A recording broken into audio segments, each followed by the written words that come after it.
Oh, what? We're live. Okay. It's We working. did it. Oh. Hi, everybody. Welcome to Design Unfiltered. I've lost count of what number we're on. I think it's 17, maybe, not sure. Yeah, 17. Yeah, we're excited to start today. We've got some really great new faces, 2 new faces. Jared is off traveling out west. So we've got Erin Kelly and Rebecca Levi here from the Joanne Weaver group. And I'm going to let them actually do an intro of themselves. But before we get into that, I think last week we skipped this part. We would love to know where people are calling in or listening in from. If you could just throw it in the comments, that would be awesome. We'd love to see.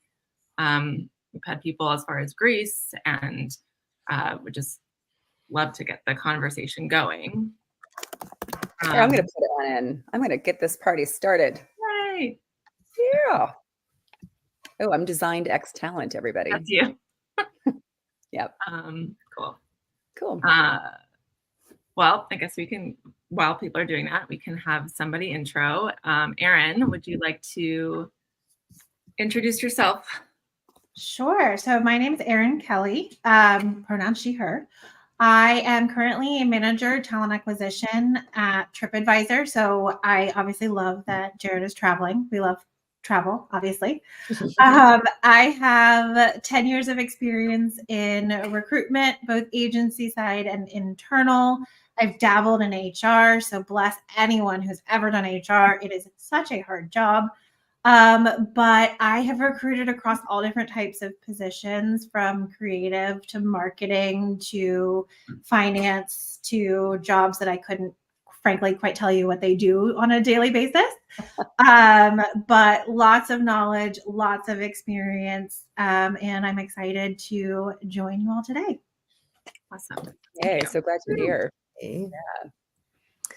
Hi, I'm Rebecca Levi. I am Joanne Weaver's business partner at the Joanne Weaver Group. We have been working together since 2010. And I, like her, specialize in product management, UX research, product management, and as well as engineering. In addition to being a recruiter, I also have a certificate of career planning from NYU. So that was sort of something I did before I became a recruiter, because I was really inspired to figure out how to help people with their careers without knowing that I was going to, in fact, be a recruiter. I thought maybe just a career coach. And I am also a visual artist. So really glad to be here today as a guest host. Oh, I didn't know that. What kind of art do you do? I'm an embroidery artist, primarily. I do embroidered portraits. I have a show up somewhere in Minnesota right now, and at a group show. And I also do collage and pen and ink. But embroidery is sort of the main thing that raises people's eyebrows and goes, I love that. Yeah, she's really good too. And actually, Rebecca and I met because we both had a candidate, I think in program management or project management or something. Yep. Mm-hmm. And I just started my business 3 years before that. And I think, Rebecca, maybe you were working at a different recruitment agency. And he was like, hey, you guys are both artists and you're both recruiters. Like, you should have lunch. And we're like, okay. Which to this day, we're just like, why? That today? I know. We're like, would we ever have the time to like have lunch with a random person today? But yeah, we were both just open to it. And we had lunch and we're like, oh, let's have another lunch. Like, this is really great. And we just, I love that. Since you're always connected. Well, that's what we do, right? We connect people. But I think we had our in real life event a few weeks ago, and you know, put a couple people together. They ended up riding home on the train together. So we make friendships too, you guys. I know. Yeah. That is how the best friendships are made. I mean, my gosh, the number of friends I've made in random places in New York City, wine shop, Subway, Old Output in Brooklyn. Totally. Awesome. And we're getting lots of people writing in too. Look at this. We got somebody from London today. Hi, London. Yeah. Portland, Maine, Minneapolis. Hooray. Yeah. Sylvia and Bob. Hello. Hello. Where's everybody else from? Don't be shy. Put it in the chat. We want to know where everybody's calling in from. I think what I'd love to know too is if this is anybody's first time here, or if you're a repeat viewer, watcher, or how did you find us? Mm-hmm. Yeah. Hi, Ryan. Oh, Chicago. Fun. Awesome. Love Chicago. Everybody is like, you must take the architectural tour, which is the boat that goes down the river. And I've it was never wonderful. been. You've never been to Chicago?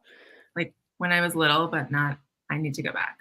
Yeah, I had never been until last year either. And then people are like, I can't believe you haven't been to Chicago. It's like a designer's paradise. Everything is so beautiful, like so many beautiful Art Deco touches everywhere. It's just a feast for the eyes. You would love it. Okay. I definitely like it. I love architecture. I honestly almost went to school for architecture. But it was a longer program than mine. So I can tell you, Erica, I worked in architecture. The school never ends. You are constantly taking tests and certifications, and it's a lot. And you have an entire engineering team that wants to tamp your creativity because they're the ones that say, like, actually, you can't do that. So, oh my gosh. amazing field, but it's a lot. I know. All right. So should we get into some questions? Sure. And we got a couple first timers. We got Susie Cho, San Diego. And I just, for some reason, I can't join the chat. So I just want to say hi to Susie Cho and Bob Holling and other people. I can't participate for some reason. There's some connection, but just want to say hello. Yeah, that's usually me every week. So it's okay. One of us had to have it. So yeah, I mean, I think today we're going to try to focus a little bit on interviewing, questions, skills, some internal things with, hiring teams. I don't remember what we were talking about, maybe like wage transparency. And yeah, I think things like that. So I think the first question, I don't know if I should ask it, I guess. Sure. I don't really have an order of this. Erin, I guess, gosh. So you work across a lot of different areas at TripAdvisor or even before. How many openings do you work on, I guess, at a time that are maybe different from each other? And then how do you kind of create a good process for yourself working with the different hiring teams? Do you ever have to do pushback to any of these hiring managers? How do you create maybe a job description? What is your kind of process? I know you're super organized, and I think some people would love to see this organization coming from internal. Gosh, Red. Yeah, so it depends. There's been times when I've only had 1 or 2 openings that I'm working on, and then there's times when I've had 10 plus openings that I'm working on across different teams. And honestly, organization is the only way I keep my head on straight. And the only way that I'm not asking candidates, throwing out random buzzwords to try to remember which job I'm interviewing them for.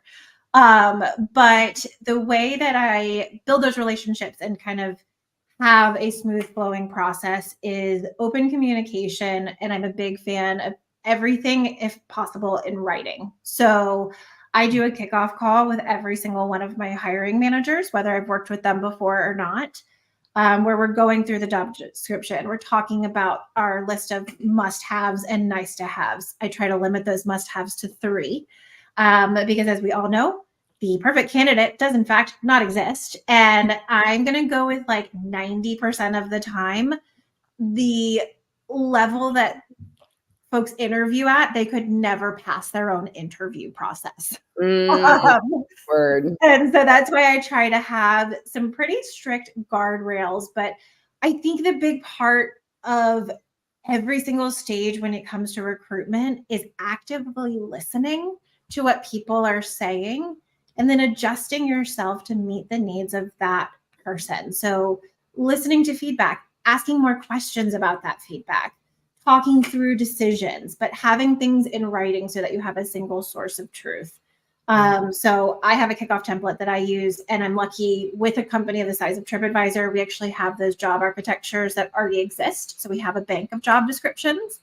But I have also been in scenarios where we've written them from scratch, and it's just a lot of research, but also trying to tie the job back into the specifics of the day-to-day of the position and the kind of ethos of the company itself. But organize, write it down, and in my personal opinion, make it aesthetically pleasing. Love that. I love that too. Can you talk about what we were saying before about when a new rec needs to be opened, like what that process is internally? Like, is it fight or flight kind of thing, or is there way more to it than we see? So there is a lot to getting a position open. So by the time that you're seeing an active listing, that function and that role has probably been needed for at least 3 months, if not longer. So when you're getting these hiring managers and it's up, it's posted, we're actively interviewing, they are looking for a solution to a problem or to fill a talent gap that they have probably had for quite some time. So in a lot of ways, you're getting somebody who is being so specific and picky because they are looking for an answer to their most immediate and pressing needs. I also want to just say that, is that fair? No, but it's one of the realities that I think that we have to deal with when we're thinking about recruitment and hiring, is that your hiring manager is coming from a place of need. And they are looking for a fast fix. And it is the job of a recruiter in some ways to kind of get that hiring manager to take a step back, to look at that big picture and not just that immediate instant gratification from finding this unicorn of a candidate who's the savior to all your problems. Yeah. Right.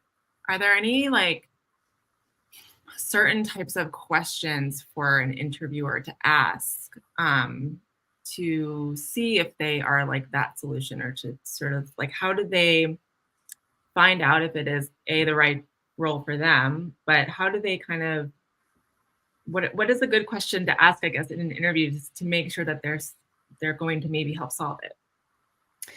Yeah. So from a candidate perspective, I think that it's important to ask questions about past projects and future projects and goals and aspirations. One of the hardest things that we as recruiters do is have to reject candidates. And sometimes, actually, I'm going to go with most of the times, it doesn't mean that you're not qualified or knowledgeable or smart. It is that the projects that you chose to share don't necessarily align with the current or future projects that team itself might be working on. So asking the questions about, I noticed that this happened recently, like you launched this new product. Is that what your team worked on? What were some of the things that the team needed to do? Were there any missing skill sets that you wish you'd had to get that over the finish line? So really understanding and taking it from a job title and a generalized function to specifically that company, that team, and then being able to pull examples and insights from your own experience that are going to align with the present and future needs of that team. Mm-hmm. Erin, I just wanted to interject with a question there. We spoke a lot about how, as recruiters, we all want our candidates to succeed, including internal recruiters. Like, you are a gatekeeper, but you also, once you've made the investment in somebody and you've sent them on to the hiring manager, you want that person to set that person up for success. I just wanted to know, like, if you're the first person somebody's talking to and they're going to be doing a design review, are you open to a question of like, I have 3 great case studies and I know the team only wants to see 2. Is it okay for me to ask which I'm thinking of these 2, but I want to run this third idea by you. Do you think these 2 would be okay to present? Absolutely. I try to give that information ahead of time, which I have gotten from the hiring manager, like specifically, what are you looking for in a case study? And then I tell my candidates, I'm here. if you have any questions. So I'll send them the instructions that I try to have as much information in as possible, but they're always more than welcome to run stuff by me, and I'll do my very best to try to respond accordingly. I like what we were talking about. We had a little warm-up session this morning to all get acquainted, the four of us, about how, we are like the recruiter, be it external recruiters like the three of us, or Erin, you being an internal recruiter, that we're all here to help. So I think having, and like we're here, like, we're a friendly source of information that, like, we want you to be successful, right? Yeah. And so, and Erin, you had some great thoughts to share with us this morning about that. But what's your take on, kind of like demystifying the role of a recruiter and like kind of de-scarifying like what we do? Excuse me while I step up onto my soapbox. Yeah. We are not the bad guys. Internal recruiters are not the villain. We're here to facilitate that matchmaking process. And if you've ever attempted dating at all, you know how difficult that is. And it's not always a match. And it doesn't mean that either party is not a good person or anything like that. So it is your first introduction to a company, whether it is an external recruiter or an internal recruiter. But the best way that you can think about that is your new partner. That is your new best friend. You should be able to ask them questions, and they should be able to ask you questions. And that initial interview is just as important as that interview that you're going to have with a hiring manager down the road. We are not hiding information. We're not Scrooge McDuck. We don't have all of these like extra dollars that we're withholding from you. I don't get the dollars that I don't give you from a job. My goal is always to get the best possible offer for my candidate as possible. And the best way for that to happen is for us to be able to communicate. I will say that something that I hope changes in the future is I'm very hesitant sometimes to give honest feedback. And I would love it if we could create a safe space where recruiters, internal, external career coaches can give honest feedback that will be received and not seen as an attack. Because if you think about the way that a recruitment process works, that is what, an hour, 2 hours, in which you have to essentially introduce yourself, sell yourself, get somebody invested in you. That's not that much time. That's also anywhere from 3 to 5 to 6 to 7 people who all have to be on board too, because you're interviewing with multiple people. So when you say something, you might not think how it might be perceived by somebody. But if you have that relationship with your recruiter where they can say, hey, listen, I know that we've all had really crappy teams that we've worked with, or that person that we don't want to go to with anything, or the nightmare client. But your hiring manager doesn't want to hear about that. They're already thinking 10 steps ahead. Well, crap, what if they talk about me this way down the road? Or is this somebody who always approaches things with a negative viewpoint? So your recruiter is your friend. Be nice to us. We also, Erin, I think a theme that came up a lot in our earlier conversation was like how to help your recruiter help you, help us help you. And what are some components that that a candidate can do to help you advocate for them in the next step? Yeah, it starts with the resume, honestly. If you have a resume that is concise, that is talking about you. And I think people are so guilty of when we get a resume. I don't know about you all. Even for my own resume, I go blank. I don't know what I do. I couldn't tell you what I've done for the past 10 years. I can't put it into words. I just work here. But, sometimes it is creating that brag sheet of all of the things that you've done, because your resume shouldn't be a list of tasks. That's not going to help me understand you. Anybody can Google product designer, see what the job function is, and throw it onto a resume. I want to hear about your design challenges, your design process and thinking, and the specific projects that you worked on.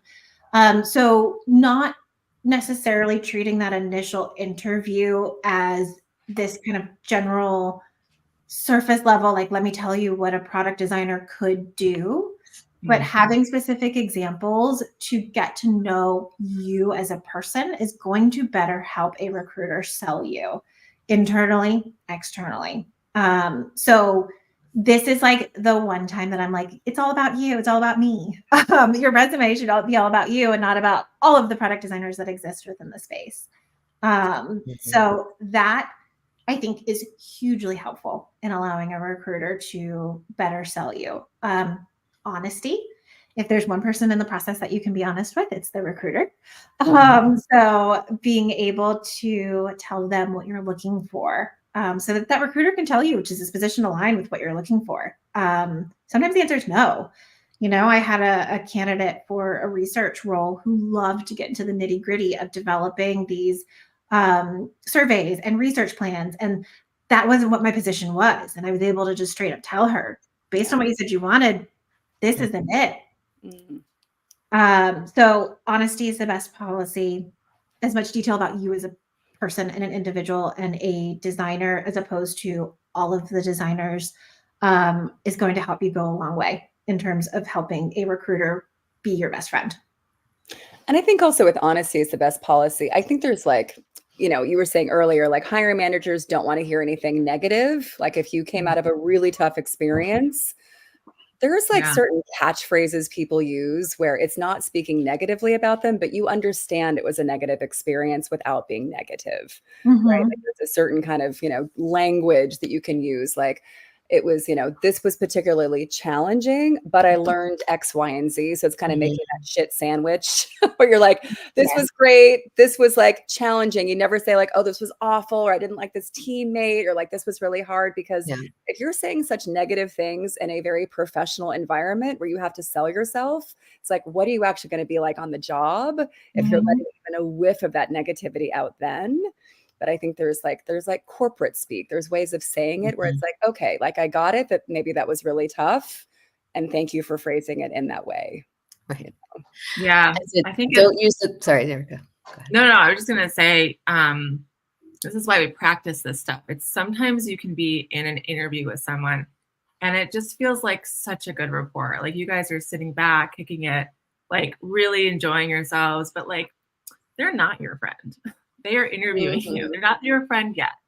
So you cannot be that honest about like the shit show of past companies that you've worked for. It really needs to be super professional until you get hired. Then you can figure it out then. Well, and maybe it's honesty, but also with a bite of humble pie. I've been incredibly turned off by candidates who act like every single company they've gone into has been a shitstorm and they came in and fixed it all.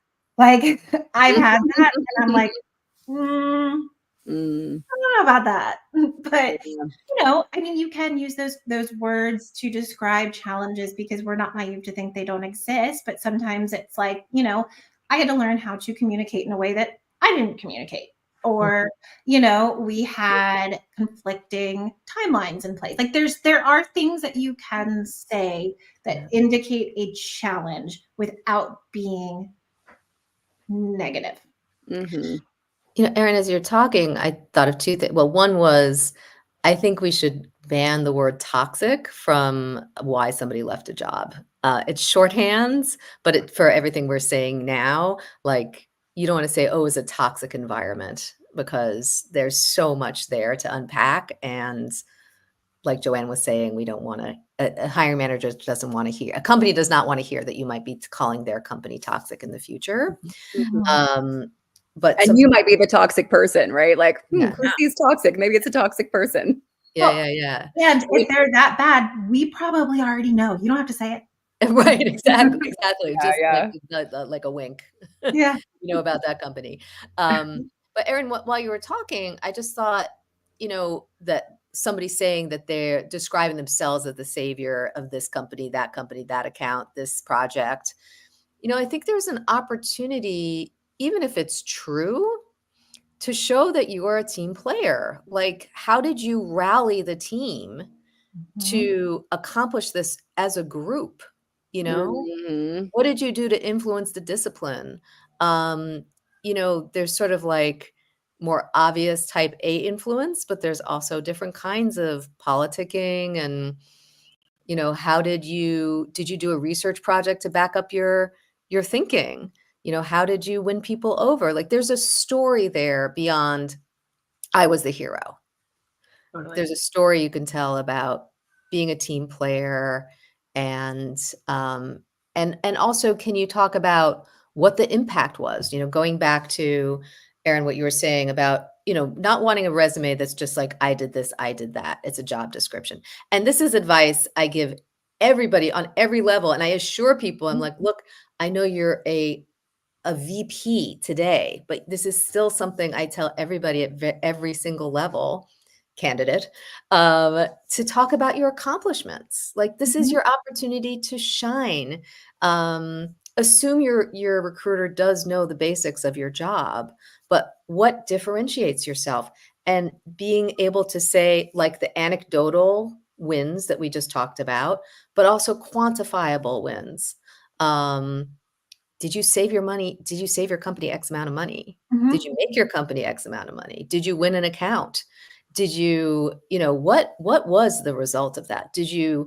Are there metrics involved? And I think for designers today, every single hiring manager I see and every single case study, they want to know that you can support your design decisions and recommendations with metrics. Yes. Erica, I did see that Ryan and Bob had a couple questions. Let me go to Ryan first. I'm gonna be honest with you, Ryan. Math is not my forte. So your question about how much it costs to hire. Oh, yes. And I just want to insert too, just as far as the format of Design Unfiltered. So we've asked our questions of Erin. So now this is the time where we open up the forum to questions for everybody. So as you're thinking of your question, feel free to put it in the chat. We'll get to as many of them as we can, and all four of us will answer them. I mean, you can direct it to all of us. Generally, we can all take it on. Or if you want to direct it to one of us in particular, you can too. But yeah, this is your time to put your questions in the chat. We'd love to hear from you. So Ryan says, how do you view candidates who only talk about all of their past experiences as great ones without acknowledging some of the obstacles they had? Erin, would you like to answer? I think great candidates can do both, because I think that an obstacle that you've overcome can result in a great experience. In fact, I think it makes you a stronger professional in your field if you can overcome obstacles and come out the other side. Or honestly, not come out the other side, but understand what it was that got you to where you are. Because, like, let's be honest, everything doesn't always end up, perfect. So I think great candidates do both. And I think that when I think about talking about your past experiences as great ones, I think that they're dynamic, and I think it shows your enthusiasm, but your capacity to learn by, again, viewing an obstacle as a great opportunity. Yeah. I think the way that I'd probably think of this, if somebody only talked about the great experiences they had and didn't mention any obstacles, I'd probably just think that they were full of bullshit. And it's like, nobody exists in a vacuum. Like, nobody has a perfect experience. Like, every job is going to have its challenges. So there was a guy who was giving a talk at a UX event where his whole case study that he presented to a room full of his peers, like, this was like, kind of high stakes. He talked about a project that failed. And I really like that talk really stuck in my mind, because I was like, first of all, he's really brave to do that. And of course, at the end, it's like they figured out what didn't work. And then, he's able to like end it on a good note. But I really love the fact, and I love, Erin, you mentioned like humble pie earlier. I think to bring forth, like, to reveal weakness or reveal a mistake, reveal a learning. It's like, all of a sudden I'm like, oh, you're a real person. I can relate to you. Now I believe what you're going to say. You tell me, like, I made a mistake and I rectified it, or I made a mistake and maybe didn't, and this is what I would do now differently. It's like, oh, you're human. Like, now you actually have, I believe what you're going to say from here. And that just creates a much stronger relationship. I'm going to go to bat for you more. We're relating in a more intimate way, which I think is really important. Totally. Yeah. I just want to say one thing there too. Like, that's a predictable question. So you might want to, just put it in your toolkit. to have on tap, Yeah. ready to go should Yeah. somebody ask it.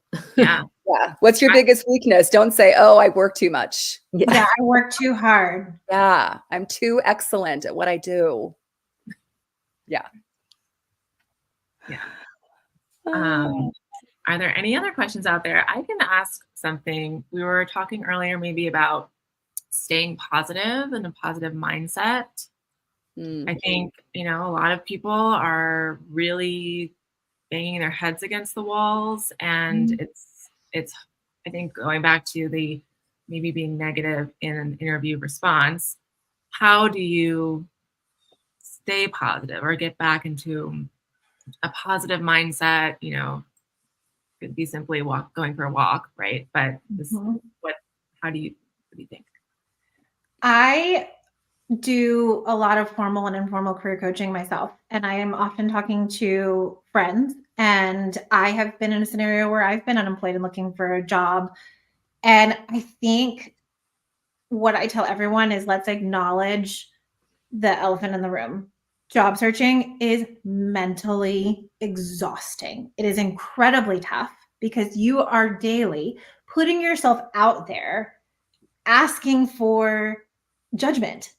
And there's no way that it doesn't hurt or weigh on you in one shape or another. And oftentimes it's taking people on average, 3+ months to find a job. The market has been up and down over the past 4 years. It's really freaking hard. And I think we should all just say that and acknowledge that. And once you've acknowledged it, I think part of your job search strategy needs to be addressing your mental health and doing what you need to stay mentally well through an incredibly difficult time. And that's going to look different depending upon the person. I gave the example of when I was unemployed, I needed a place to be regularly where I felt needed and was in the presence of others, and not in my apartment rewatching Grey's Anatomy for the 8th or 9th time every day and not getting dressed. So I did temp work. I was a temp receptionist. Was that my long-term career plan? No. Was it paying what I wanted it to? No. But I was getting up every day. I was going there. I was sitting in the front of an office. I was getting to cosplay as a member of, this company for a day or sometimes longer. And that kept me mentally sharp and better than if I were to just sit around and keep doing the same thing and waiting for the opportunity to come along.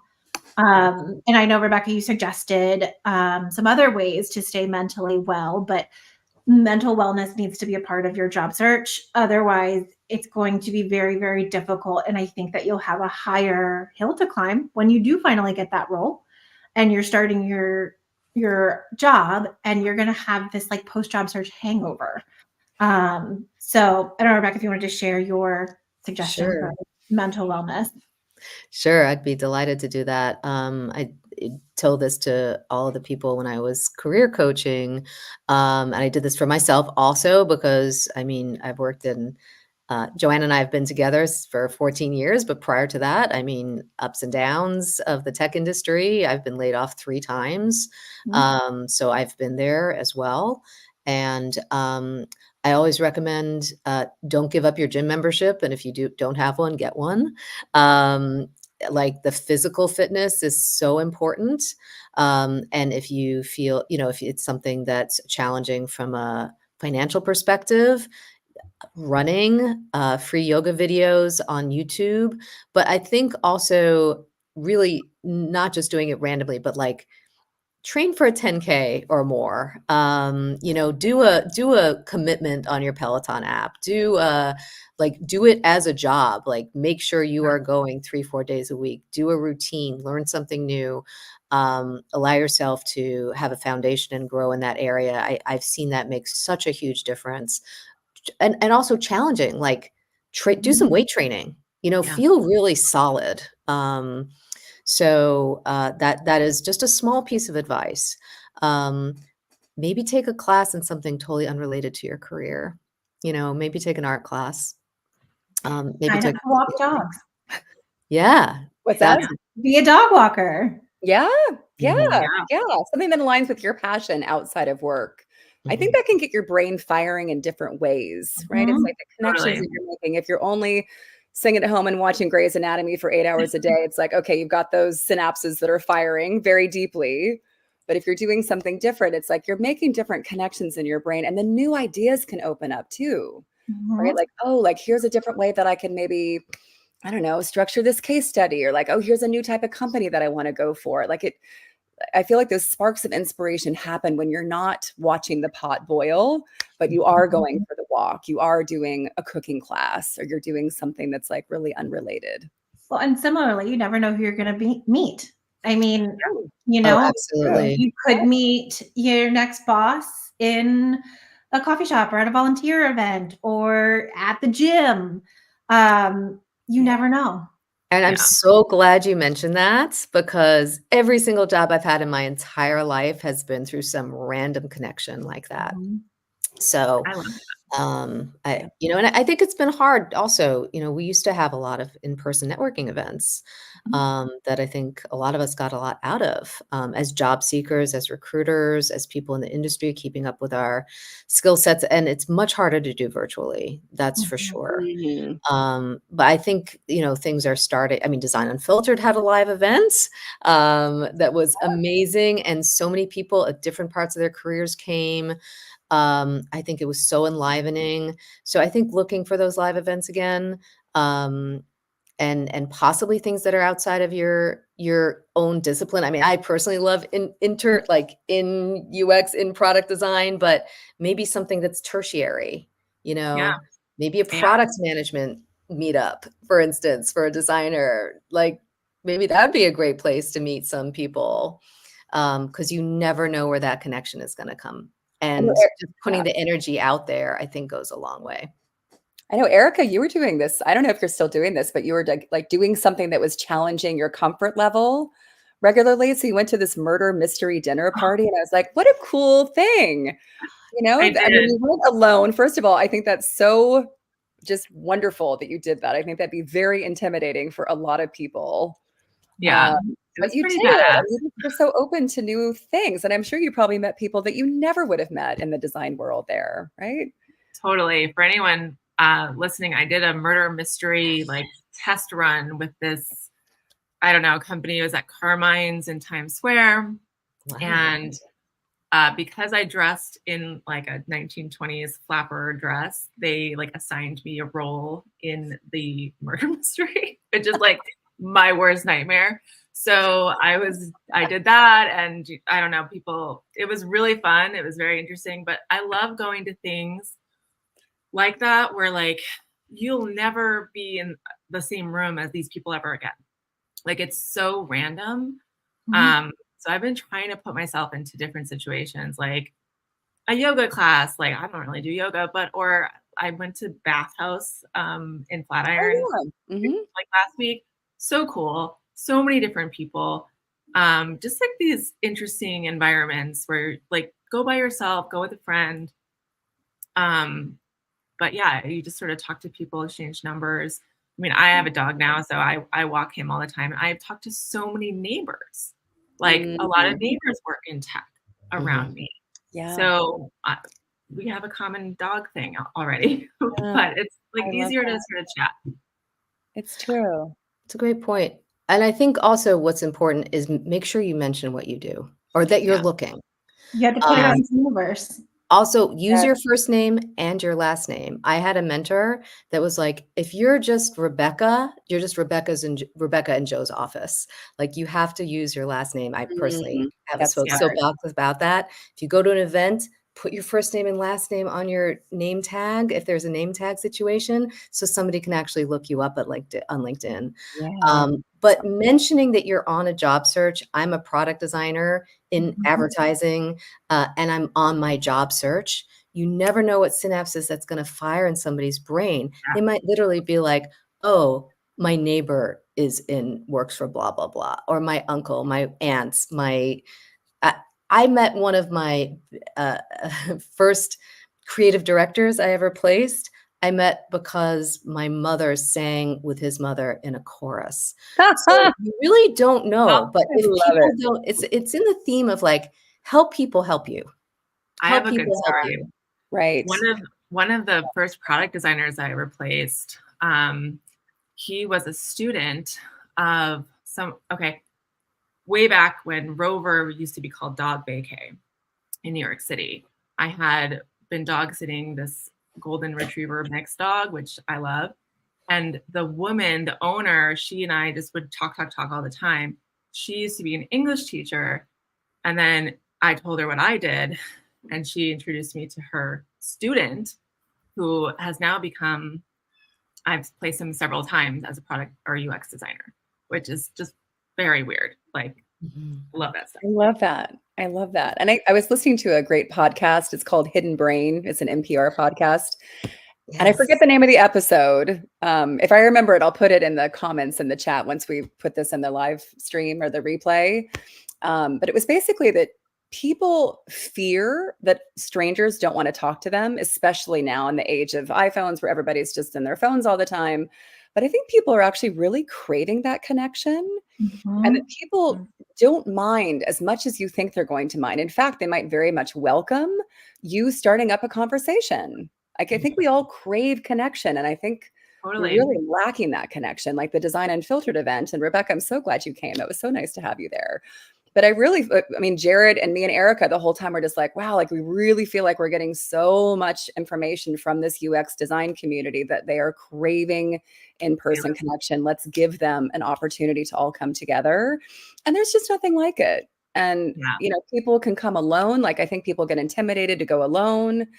But I think if you can just go and just think to yourself, like, what do I have to give to this situation? Not like, how are people going to judge me? Or like, sometimes I think we can get that spotlight effect. Like, this happens when I travel alone and I'm going out to dinner by myself, which I always hate doing because I'm just like, everybody's looking at me as a single woman eating alone. I look like a pariah. But it's like, nobody's really looking at you. And if they are and they're judging you, then who cares? You're never going to see them again anyways.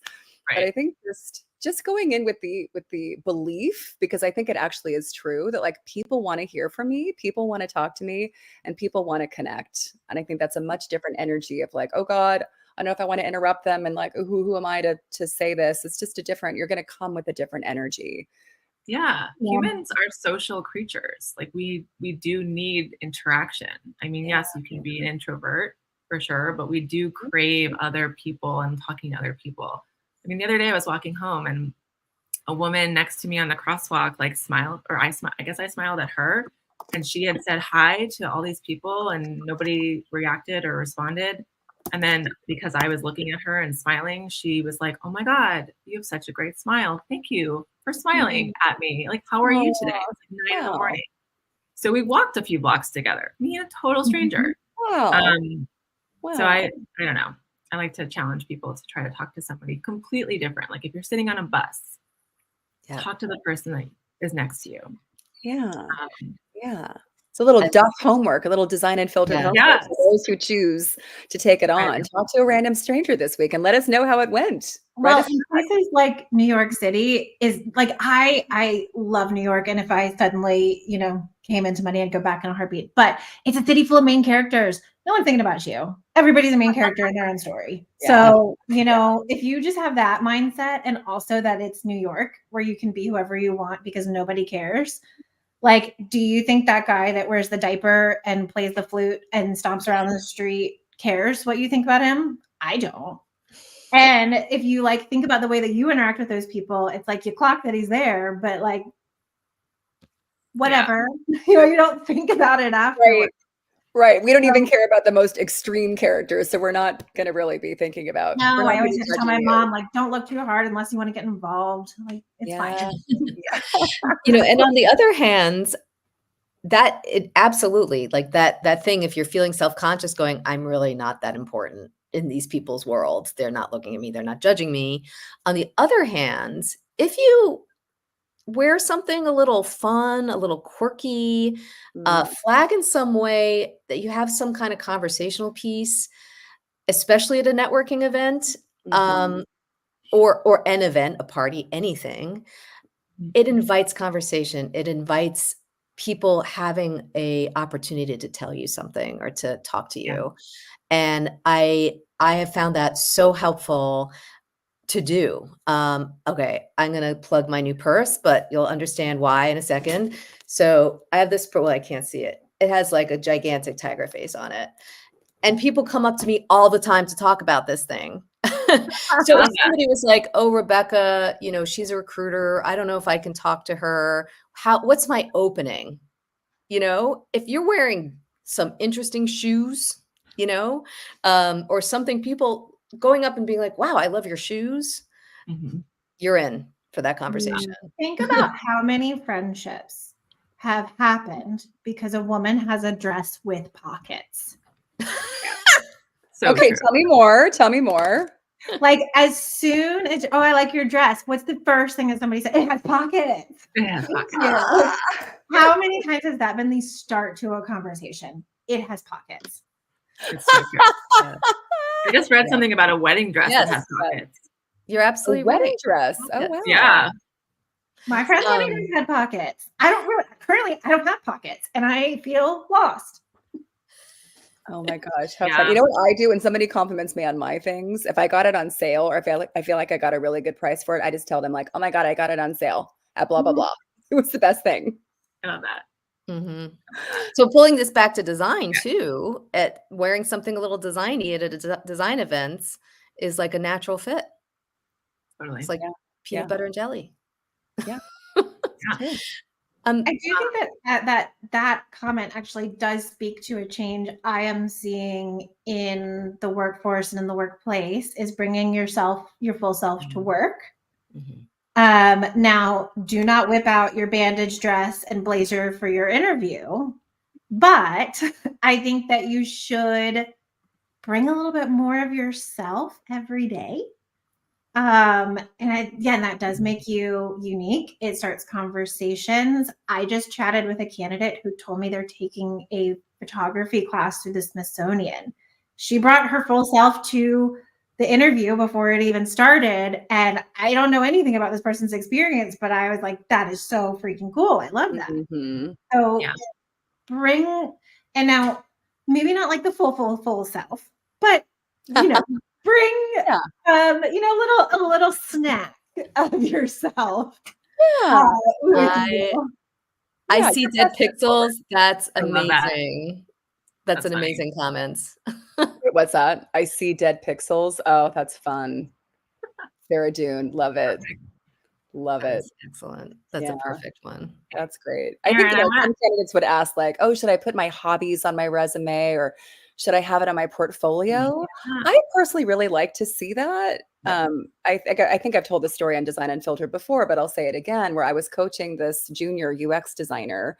And I love crossword puzzles. Like my boyfriend entered me into the National Crosswords Championship as a joke, but it was really intimidating and kind of awful, but wonderful too. But anyway, this gal that I was coaching loves to do puzzles and she put it on her resume. So it was just this instant conversation starter where we just had this rapport with each other. And I think going back to what you were saying earlier, Erin, about how we're not the enemy, like we're here to help you. I think also something too, to add on to that is that we're also real people.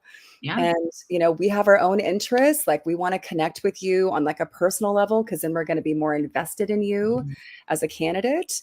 And when hiring managers and other people are interviewing you, like, yes, they want to know that you can do the job and you've got the skills, but they also want to know that you're going to be great to work with every day, right? So I think it's focusing, yes, on your achievements and the metrics and all the things that we've been talking about are super important. That's job number one.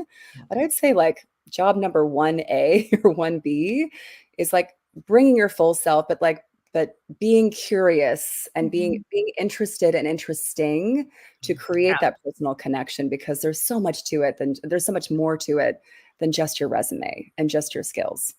Yeah. That's a great point. I'd love to just pull that back to the LinkedIn user. There's a LinkedIn user who asked, which do you just consider more important in design applications, the CV or the portfolio? Portfolio as website or PDF form. I think we can answer that question, but I do want to interject something specific about CV that or resumes that I feel that people have a missed opportunity is not just the hobbies, but like a professional statement. I personally like a very short professional statement that can actually show me a little bit about the person's personality, even how they write. So they have a little bit of a sense of humor. How do they describe themselves in a nutshell? I mean, it's an elevator pitch. It's a little bit of writing, a little bit about themselves. So I think that's an opportunity to insert that. I think and can I just add something in that too, Rebecca? Yeah. So I feel like that is so full of cliche most of the time, professional summaries or objectives. Like it's just so full of so much BS. I mean, it might not be BS to the person, but if you say you're a team player and collaborative and blah, blah, blah, blah, blah, everybody says that. Good communication. Yeah, great communicator. That's table stakes. Get rid of that. That's wasted words. That could be anyone. That could be anybody. Right. Yes, but are you like a dog walker in your spare time, or a crossword puzzler, like something that sticks out, especially in this market when there's so much signal to noise ratio, there's so many candidates for each role. Like, how do you stand out? Like, how do you be that little spark? Yeah. So anyway, sorry to interrupt you, Rebecca. I just wanted to add that. Caveat though to what you're putting on there. It is good if like what you're putting on there is your hobby does in a roundabout way tie into the job that you want. Yeah, sure. David's giggling because I just saw a resume where they said they liked reading and brunch, which, okay, we all love brunch, but like brunch is your hobby, like maybe not for your resume, but something that like adds flavor to you as a person, but that can translate into a job, which maybe brunch. Yeah. I have a friend who's a lawyer actually, and I've been telling her, add some hobbies. And I've never worked on a legal resume before. I don't know. It's very different. But she did. She added that she was a US Open ball girl. And oh wow. First thing that the hiring manager said was, "Were you a ball girl?" And for 20 minutes going into first interview, and I don't want to jinx it or anything, she's in late stages now, but was literally about the US Open. If this person could apply, was there an age limit? Like, how do I get it? So she told me that she's like, I did it because you told me to do it. But it's like, oh, here we are. Yeah. Nice job. And I want to point out too, in case anybody's thinking like, well, I don't like, I mean, I'm not a sports person, but I would be so fascinated by that detail is really sparks my curiosity. And I think we were talking earlier too about resume, as recruiters, we glance, we're not reading every word. So things that you're trying to put out hooks, why we were speaking about metrics before, like that bursts out of the page, brands burst out of the page. Hobbies are also a kind of hook that can do that. So you don't know which one of those things is going to land. Somebody may not care about hobbies, but they want to know your metrics, or they like brands, but all these things are like telling people you're on the job hunt and this is what you do. Going out there more, and this is how. Flagging that you're somebody who wants to open a conversation. All these are little hooks that make you pop out just a little bit more. Relatable. Yeah. Can I do my PSA on photos on resumes? Yes. Oh, photos. Later. Yes. Your job specifically requires that they use your likeness, your photo, take your picture off your resume. You're inviting in a bias that didn't need to be in the room. Frankly, I don't care what you look like. Can you do this job? Great. I often sometimes don't even know what someone looks like until after I've hired them.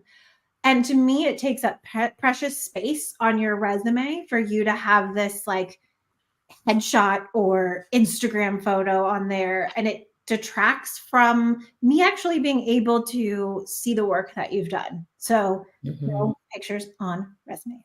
Do you get that a lot? Because I really don't. I haven't gotten that in years. And if I do, it's usually somebody that's not from the US.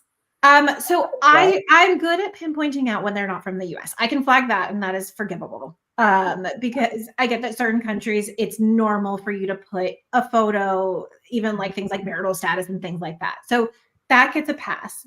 But I mean, granted, I did used to work in PR, so there were a lot of them, a lot of photos on that. But yes, I am getting quite a few resumes that have a glamour shot. Yeah. Interesting. Right, the front left hand corner. Mhm. Yeah. That's really interesting. It's interesting to see the different trends that you're seeing versus what other people are seeing. I wanted to put Powell's. Hi, Powell. He put, I rule the universe in my spare time as one of his extracurriculars. I think that would definitely get a lot of attention on your resume. And Powell, I have some feedback for you. Yeah. I just want to talk. Yeah. A little humble pie. That humble pie comment earlier. I wanted to address Bob's question about ATS systems because I have my own take on that, and I'm curious what Erin thinks as somebody who's in-house and may have a different one than we do. Yeah. I feel like there's a lot of people asking this question, and it's a totally valid question on LinkedIn in particular. A lot of concern about it. And as far as I know, I think as long as you have keywords somewhere inside of your resume, the ATS will pick up on it. So like if you're a product designer, make sure you have UX and user experience somewhere in there, UI somewhere in there. Make sure you have the program, Figma somewhere in there. But I think that people are unfortunately spending a lot of unnecessary energy in perfecting the resume because they're thinking about the ATS's point of view. And I think as long as you have keywords that are peppered in there, the ATS is going to find them if somebody's doing a search on like, I need somebody with Figma skills. I would lean more into the crafting that we talked about during this meeting. And Erin, I'm curious what you think from your perspective as an internal recruiter, if that's any different. Yeah. So, I mean, if I drill it down to the absolute basics, make sure that it can cross the threshold and get into the ATS system to begin with. I find that the best way to do that is to have it in a PDF. Because with Microsoft Word, it might depend on what version of Word you have. It might not necessarily come through. So PDF is ideal. And when you're doing things like easy apply on LinkedIn or applying through websites, like with an easy button, you can within LinkedIn save your PDF resume so that it's not converting your LinkedIn profile into a resume, which is what it will do if you haven't associated a document for those easy applies. So that is what's going to get you into the system in the first place. Now, controversial, I put eyes on every single resume that comes through my applicant pool when possible. So I am not taking advantage of some of the new technology that is pulling out keywords.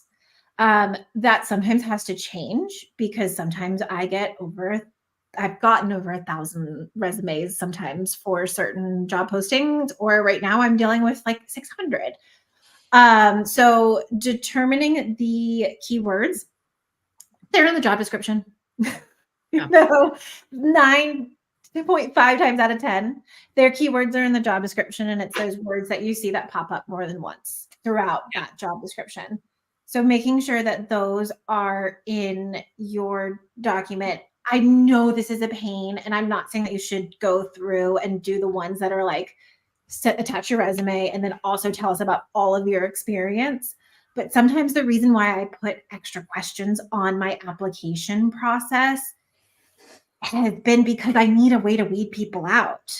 Like if I need you to be an expert in SQL or proficient in SQL on day one, I'm going to put that as a question. I need you to answer it honestly, because if you're not, it wouldn't be setting you up for success for this job. You're not going to make it through the recruitment process. That was one of my top 3 must-haves. And if I can know ahead of time whether or not you have it, that's going to help both of us in the long run, and neither of us are going to waste our time. So if there are a reasonable number of questions, like 2, 3, please answer them. Don't put NA. Do you ever read cover letters? Do you guys require cover letters? Or is that kind of like gosh, I heard someone somewhere, they said that they don't read them, but they like it when people attach them because it means they put in more effort, which I just think is disgusting personally. I don't care. The only time I care is if I happen to glance at it and I see that you've put the wrong company name. So it can only really hurt you. It can't really help you. If I've got 600 applicants in here, I'm not reading everyone's cover letter, which is like, I'm a really good employee. Yeah, exactly. It's so full of cliche most of the time. And it's just more for us to wade through. So I think, somebody asked, like, how do you help us recruiters help you? It's like keeping things really short and to the point. Yes, Making everything just super accessible, like have a way to communicate with you, like have your phone number and your email readily accessible, have your password for your portfolio, like don't make us ask you for it. If you're going to be sending really long paragraphs of text about why you're a good fit for the job, we probably know that you're not. I know that sounds kind of bitchy, but usually if you're talking too much, it's like you don't have the skills, you're trying to talk your way in. So if it's just like, a quick little 3 sentences, just something quick to the point. What's the most relevant information? Have good UX for us who have to look through so many resumes and portfolios every day. Just make it digestible, make it easy for us to be able to contact you and understand what you do in a moment's notice. I love when people bold certain things. I'm reading that part. I love that. Bold certain things in text because I'm going to immediately be drawn to that because I'm going through and I'm trying to figure out real quick. Bam, bam, bam, bam, bam. Is this don't like bold everything? No, don't put the whole thing. But like some of those metrics, bold your metrics. We love that. Like something that you want to highlight, like bold some keywords. Or like color. Creating that visual distinction helps my eyes, which also if you can make it not small font because I can't see. Yeah. Help me help you. And there's one time that's when great. I a page of text that's like size 9 that I'm like, can't do it. Yeah. I think it's because people are trying to fit it onto maybe like 1 or 2 pages of a resume. Right. Yeah. That means your resume is too long. The rest of it can go on LinkedIn, right? Like just go back maybe max 10 years if you are seasoned and put all of the details We're not saying seasoned, Erica. We are not meat. We are not seasoned. I mean, I think we do get this question about, I do get a lot of questions about how long should my resume be? And I would say 2 pages ideally. I will look at 3. Beyond that, it's not a good look. And the reason it's not a good look is because as product designers, information architecture is a really important part of the job. Knowing your audience, reading the room, knowing how to influence, and I'd say that a piece of feedback I get from negative feedback I got is if somebody's too verbose in a meeting. So that goes for a resume as well. Oftentimes it's so repetitive. So it's really, save it for your record so you can remind yourself what you did. But if you can keep it to 2 pages, that is ideal. Agreed. Yes, I think I saw a stat that said that people spend more time on 2 pages than 1 page. And I have had I'm not going to say pleasure or displeasure, but I've had a 26-page plus resume come through. No, I'm not reading your book. But right, pay me as an editor and then maybe I'll copy edit your book. Yeah. They also used like different fonts on the same page and it was pure chaos. And the fact that I still remember it when I saw this resume maybe like 8-9 months ago, clearly traumatized by it. So don't traumatize recruiters with your resume. So guys, we're at time. I know we could talk forever and ever, but it's been so awesome to have both of you here. Erin and Rebecca, thank you so much for being here. It's been such a pleasure learning from you and chatting with you and everybody on the chat. I hope you've had a wonderful time as well. Feel free to keep leaving comments. We're going to post the replay of this. So if you have any more questions that you want to pose for like a future Duff Design Unfiltered, I keep calling it Duff. I don't think anybody knows what Duff is, but Duff is the short name of Design Unfiltered. Or any sorts of subjects you want us to cover, any sorts of like new guests, like what kind of flavor of guests. We've had design leaders, we've had design recruiters. Do you guys want to see product people? Do you guys want to see like people that are professional coaches full time? Like what sorts of AI people want to see? AI people. Yeah. So let us know. Send us, direct messages, or you can put it in LinkedIn. But we'd love to hear from you. Yeah. Thank you. And if you're not following Design Unfiltered on LinkedIn yet, please follow us. Yes. Thank you all. This was a wonderful, wonderful session. Just really All right. appreciate it. We're signing out. Adios. Bye, everyone.